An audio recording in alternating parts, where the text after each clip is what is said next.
Hello, welcome to this class again. And you remember that we were dealing with fiber crops in the last class, and we studied about cotton, and we saw what are the requirements for the growth of cotton. That it requires black soil, dry soil, and it needs a very warm climate, dry climate, and it needs 210 frost-free days, and it also needs bright sunshine and so on. And today let us see about another fiber crop, that is jute. You can take page number 42, your textbook, page number 42. So jute, it is known as the golden fiber. You can underline what is known as golden fiber. It is a jute. Jute grows well on well-drained fertile soil in the floodplains where soils are renewed every year. So where does jute grow? It grows very well on a well-drained fertile soil in the floodplains. So when floodplains are found near the river, when the river is flooded, a lot of soil is settled down, that fresh soil, that very fertile soil, there the jute is growing very well. And high temperature is required during the time of its growth. So at the time of growing up, it needs very high temperature. Then West Bengal, Bihar, Assam, Odisha and Meghalaya are the major jute producing states. So which are the jute producing states in India? It is West Bengal, that is a leading state. Then Bihar, Assam, Odisha and Meghalaya. Then it is used in making gunny bags, mats, ropes, yarn, carpets and other artifacts. We can underline. The jute is used for producing what items. So it is used for producing gunny bags. What is gunny bags? The hard bags for filling up rice, and so 50 kg big sack rice you might have seen, that is made with jute. So then mats, the mat that we use on the house, that is made with jute. And ropes are made. Then yarn, thread is made for making other things. Then carpets, some of the carpets are made with jute and so on. Then due to its high cost, it is losing market to synthetic fibers and packing materials, particularly the nylon. So because it is very costly, jute things are very costly, therefore it is the market, it is losing the market. People are looking for some other things which are little more cheaper, like synthetic things and other producers which are produced by nylon and so on. So actually jute is a very good thing, but the production is costly and the price goes up. Because of that, people are not willing to buy, and so slowly people are shifting to other things like nylon and artificial fiber, synthetic fiber and so on. So that is about jute. So if people can produce it with a low cost, then it can gain the market again, and India will be able to get the market, hold of the market once again, and it will continue to provide a lot of income for the country. Now, so these are the different types of crops that we cultivate in our country. Now let us see about the technological and industrial reforms. We know we have created a lot of reforms in our country. Let us see about some of these reforms, technological as well as industrial. So what reforms did we do in our land?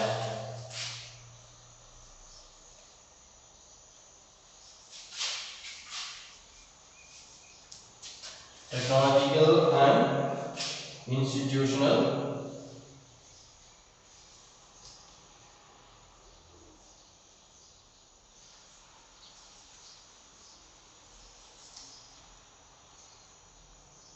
reforms.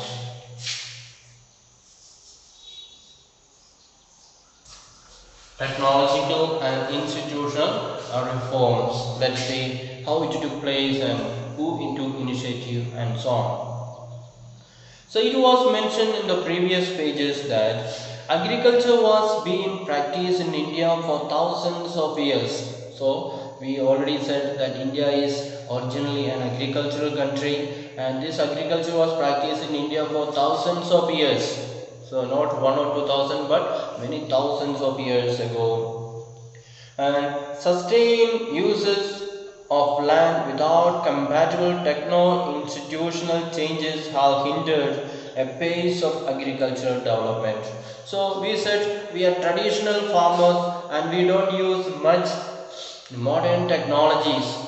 We are not using much technology, and therefore what happens, that progress is not there, that development is not there. We are still remaining like a ordinary farmer. We are not able to improve our cultivation, not able to improve our production and so on. Earlier classes we said about gym cultivation. The farmers are just satisfied with producing only for themselves. They are not interested in commercial farming. They are not interested in some intensive subsistence farming and so on. They are just thinking about producing for their own family. So there is no much technology is used, development policies are not used, and they are just satisfied with little minimum produce that they make.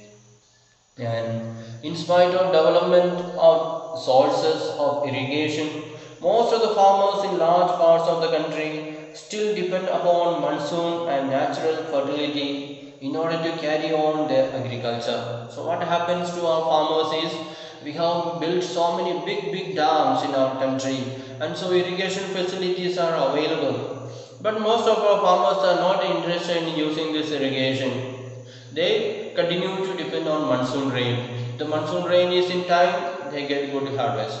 If the monsoon is early or late, then their crops fail and so on. So they are not using the technology that is available. They are just satisfied with their ordinary way of living. And also they don't use fertilizers and so on. They use only natural manure, and that is not producing much. That is a problem with our farmers. And for a growing population, this poses a serious challenge. Agriculture, which provides livelihood for more than 60% of its population, needs some serious technical and institutional reforms. So, as long as the farmers are not willing to change their style and try, if they don't use the modern technology and the development, then the country is going to face famine, because our population is growing faster and faster, and we need to produce more food grains for satisfying the hunger of our people. And if the farmers are not willing to change according to the need of the time, then we are going to suffer, we are going to starve in the future. So as the population is growing up, we need to improve our production capacity as well. And thus collectivization, consolidation of holdings, cooperation and abolition of zamindari, etc. were given priority to bring about institutional reforms in the country after independence. So when India got independence, the land was belonging to the big jamindars, people who owned.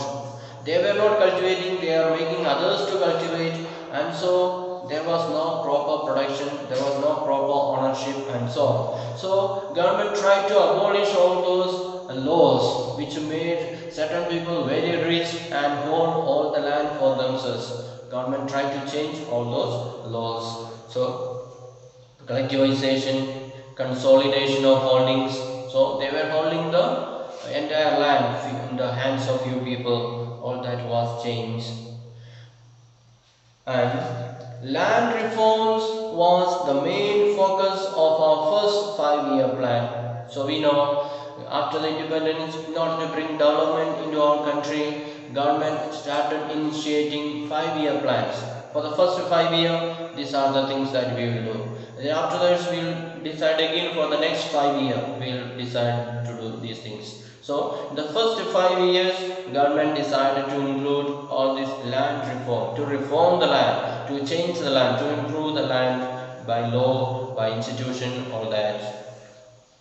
Then the right of inheritance had already led the fragmentation of land holdings, necessitating consolidation of holdings. So, as we said in the early lessons, the land is going according to the inheritance. If father has got 100 acres of land and he has got 4 sons, then he will divide them into 4 pieces of land and give to the son. And then that son will divide again for his sons. Again the land will become smaller and smaller. So the small land was becoming small and small, and the cultivation was becoming difficult. Therefore, government realized that this policy of dividing the land or fragmenting the land is disturbing the agriculture. If I am having a small piece of land, there is a difficulty in cultivation. But if I am having a big piece of land, or if people cooperate together, put together their small pieces of land and work together, cultivate together, then there will be more progress in cultivation and we will be able to improve our cultivation. So government was planning all these things, how to improve our land, institutional laws and so on. And the laws of land reforms were enacted, but the laws of implementation was lacking or lukewarm. So they planned very well how to change the laws, how to make the land reforms and so on. But after making that law, they did not implement. They were very slow. They were not showing much interest. Maybe people were refusing to give up their land or make it common and so on. Maybe because of that, it was very slow. The government of India embarked upon introducing agricultural reforms to improve Indian agriculture in 1960s and 70s. So government realized the biggest problem that the government facing is that food shortage. The population is growing and the food production is not growing. Therefore, quite many people were starving, and therefore the need to improve food production government realized, and government gave importance to land reforms, agricultural reforms and so on. And the Green Revolution, based on the use of packaged technology, and White Revolution, where some of the strategies initiated to improve the lot of Indian agriculture. So in order to improve the lot of the Indian agriculture, government brought about 2 revolutions. One is Green Revolution that we often talk about. By using better methods, modern methods, we improved the production, agricultural products. We use fertilizers, irrigation facilities, we use high yielding variety of seeds and so on. And that way the production was suddenly increased by using this modern methods. Another one is White Revolution, that is the production of milk. So instead of using these country cows, which are very low in breed, low quality in breed, they cannot produce much milk, maybe a little bit. But by bringing better seeds, better breeds, we are able to get cow milk liters, 10 liters, 20 liters from one cow. So government introduced the modern method of artificial insemination and so on, so that you will get better breed and will be able to increase the production of milk as well. So that way the production of food and drinks, milk and other food grains will be improved in our country. But these two led to the concentration of development in few selected areas. Therefore, in 1980s and 1990s, a comprehensive land development program was initiated, which included both institutional and technical reforms. So government introduced these revolutions like Green Revolution, White Revolution, all that. It was not spread throughout the country. It was remaining only in certain pockets or certain states. For example, the Green Revolution was remaining only in Punjab, Haryana, Uttar Pradesh and few areas of Rajasthan. These are the 4 states that benefited from Green Revolution. But other parts of the country just remain same. In the same way, the white revolution also did not spread much. It was mainly concentrated in Gujarat and other few states. It did not provide benefit for all the farmers all over the country. Therefore, government tried to change the policy and tried to bring development throughout the country, not only in one corner or two corners, but try to spread out the development to different parts of the country. Then provision for crop insurance against drought, flood, cyclone, fire and disease, establishment of Grameen Banks, cooperative societies and banks for providing loan facilities to the farmers at lower rates of interest were some important steps taken in this direction. So government decided to help the farmers to produce more crops. What did the government do? Government tried to provide insurance for crops. Sometimes the crops are lost due to flood, due to drought and so on. So farmers can insure their crop. In case their crops are lost due to climate change or due to flood or due to drought, then government will provide them some amount as a consolation. They can be sure, even if my crop is lost, government will help me. So that insurance is there. Then they can insure against by cyclone if it is destroyed, or by fire and disease and so on. And establishment of Grameen Banks. Another thing that government did was, government introduced Grameen Bank. Grameen means village. Even in the villages, government established bank so that the farmers can take money from the bank, loan from the bank with a low interest. If these banks are not there, the farmers have to go and borrow money from the money lenders and they have to pay very high interest. And at the end, the farmer is losing. More than what he gets from the harvest, he has to pay to the money lender. So it becomes very risky for the farmers. He is not sure next year how it is going to be affected. So in order to secure the lives of the farmers, the government introduced these Grameen Banks, which provided loan facility for the farmers. Then Kisan credit card, that is another thing that government introduced. Personal accident insurance scheme are some other schemes introduced by the government of India for the benefit of the farmers. So the farmers still got more benefit from the government, that is Kisan credit card. So the card is introduced so that they can take credit from the government or from the bank.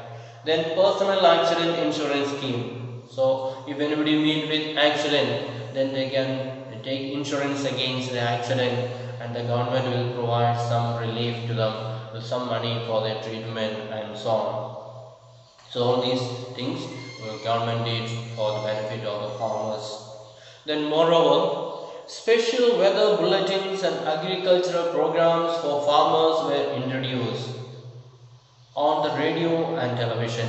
So another thing that government did was, there is special news bulletin for the farmers about the weather, about the forecasting of the weather, tomorrow whether there will be rain or not, whether there will be sunshine or not, or whether cyclone is going to come or not. So all these things were predicted by the scientists and that is given to the farmers. The news is given in the radio as well as in the TV.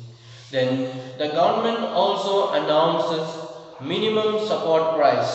So another thing that the government did to help the farmers was to announce the minimum support price. That means before, at the beginning of the cultivation itself, the government will announce it to the farmers.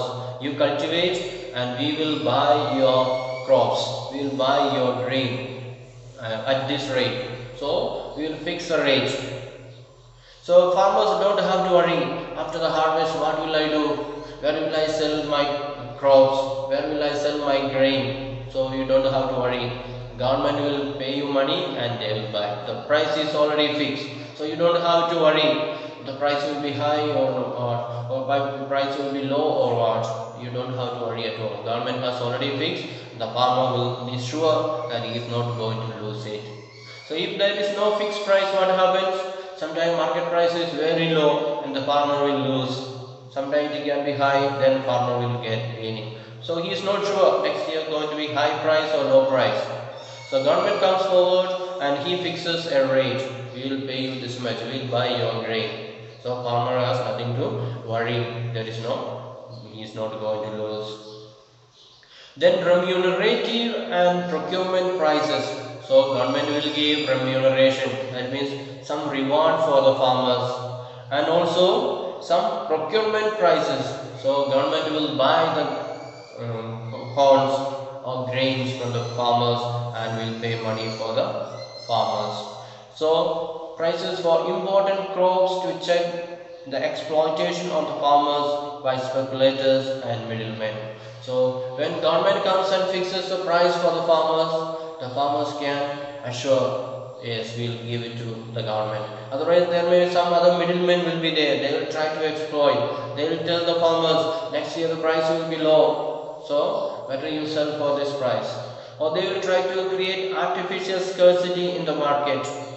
Then the price will be high. Or they will try to flood the market with other things, then the farmers will not be able to sell it for high price, the price will be low. So according to the availability of the market, the grain in the market, the price will be changing. So these middlemen or businessmen can create all these things artificially in the market, and the farmers will suffer. So in order to avoid all these laws, the government of India has introduced a lot of beneficial schemes for the farmers. That way the farmers will feel confident in continuing in carrying out the cultivation, and they will improve the production, and it will be helpful for feeding the great multitude of people in India. So these are the things that the government was doing for the people of India, the farmers. Now let us see about another program called Bhoomdan, or it is also called Gramdan. Bhoomdan or Gramdan.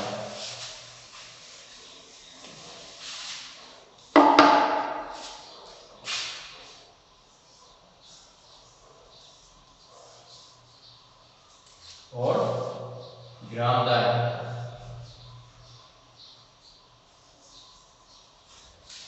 Bhoomdan or Gramdan. Mahatma Gandhi declared Vinod Bhava as his spiritual heir. So when Mahatma Gandhi was getting old, he called another person Vinod Bhava as his heir. Heir means the follower. So after me, Vinod Bhava will be the next leader. He also participated in Satyagraha as one of the foremost Satyagrahis. So he also was participating in Satyagraha. I hope you know what is Satyagraha. Gandhiji was doing all these salts, Satyagraha and so on. And he was one of the varieties of Gandhi's concept. He was one of the votaries of Gandhi's concept of Gram Swarajya. So Gandhiji had that concept, that idea, that there should be a Gram Swarajya. That means Gram means village. Every village should be independent on its own. That means they should be self-sufficient. That was the vision of Gandhiji, the idea of Gandhiji, that every village should be able to self-sufficient, just like an independent country. They should be self-sufficient, they should produce everything that they require and so on. And after Gandhiji's martyrdom, Vinoba Bhave undertook Padayatra to spread Gandhiji's message, covered almost the entire country. So Gandhiji was killed by that fundamentalist, and after his martyrdom, what happened? His follower Vinoba Bhave, he took Padayatra. Padayatra means walking through the country. Throughout the country he was going on foot. And what was his intention of walking through the country? In order to spread Gandhiji's message. So that message of Gram Swarajya, he wanted to make it known to everyone. Therefore he was going around the country spreading that message of Gandhiji. Then once when he was delivering a lecture at Pambhali in Andhra Pradesh, some poor landless villagers demanded some land for their economic well-being. So he walking, he reached Andhra Pradesh and he was addressing a rally there. He was addressing a meeting of the farmers. And then some poor farmers got up and said, "We have no land at all. Give us some land. Let us cultivate." That was their demand. And Vinoba Bhave could not promise it to them immediately, but assured them to talk to the government of India regarding provision of land for them if they undertook cooperative farming. So Vinoba Bhave said, "I am not a minister, I cannot promise you now, but I assure you I will go back and I will discuss with the central government and then I will try to give you some land for cooperative farming. All of you together can do the farming in that piece of land." Suddenly, Sri Ramchandra Reddy stood up and offered 80 acres of land to be distributed among 80 landless villages. So as he was addressing in that meeting, there was a man called Sri Ramchandra Reddy from Andhra Pradesh.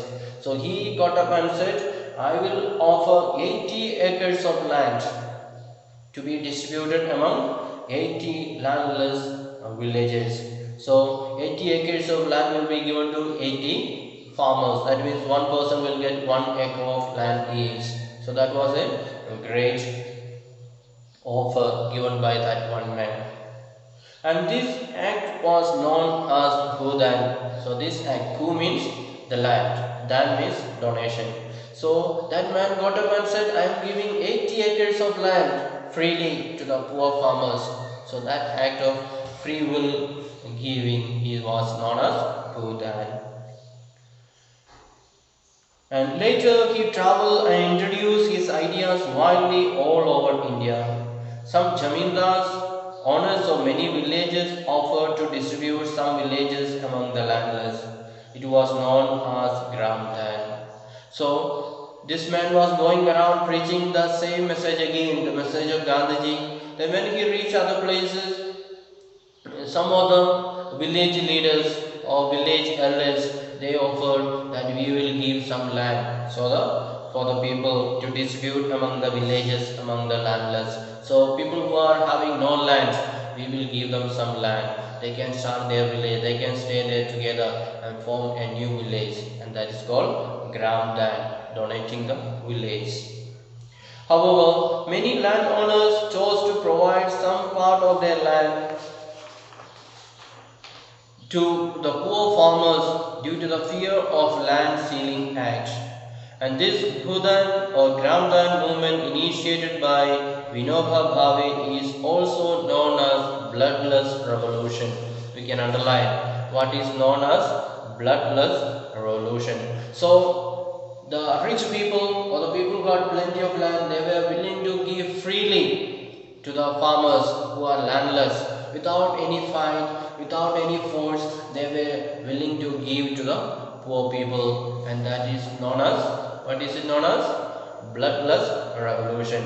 So one secret behind that is why these people were giving land freely, because government was suggesting that there going to be a land ceiling. Land ceiling means there will be a limit. One person can have maximum only this much land. Those who are having more than this will be taken away by the government. So government was trying to restrict the holding of the land. One person maximum how many acres of land he can have. So when they heard this, they realized better to give it away now itself. Before the government come and take away, better to give now itself. So that fear was there. That's why most of the rich people, they were willing to give away the land, and that is known as Bloodless Revolution. So a revolution that is without any fight, without any force, without shedding of blood, that was carried out. That was known as Bloodless Revolution, and that was led by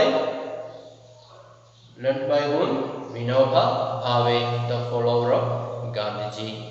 So we shall wind it up today again, and the next class we shall learn about the contribution of agriculture to the national economy. We said more than 60%, 66% of the people are working in the agricultural field. And how much are they contributing for the growth of economy in our country? How much are they contributing to the national growth, the GDP of the country? So let us see all those things in the next class. So today we shall wind it up, and thank you for listening. So have a nice day.